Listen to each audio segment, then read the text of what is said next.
Әйел жеті қазынаға жата ма? Әнет бабадан жеті қазынаға нелер жатады деп сұрағанда, ол кісі мүдірмей жауап беріпті.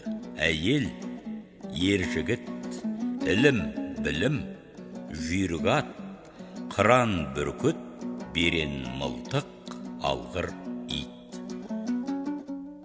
Соны айтқанда біреу тұрып, баба, қазақта тағы бір мақал бар, бала белде, қатын жолда дейді. Ер жігіт әйелді жаудан барып олжалап алады, айттырса қалың малына 40 жыл қайда апарып береді. Бұл шығын қазақта тағы бір мәтел бар. Қойныңдағы қатының асен бе, астыңдағы атыңа сен бе дейді.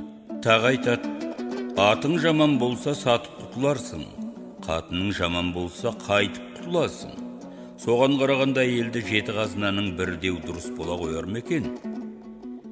Әйел жеті қазынаның бірі ғана емес, біріншісі болуға тиіс депті Әнет баба сонда. Дүниедегі барлық тіршілік атаулының анасы әйел. Сондықтан оған тіл тигізуге де, қол тигізуге де болмайды. Пайғамбарымыздың өз әйелдерді қатты құрмет тұтқан. Ал бірдекілі ауылдың бейпіл ауыздары әйел туралы жаман сөз айтар болса, ондайларға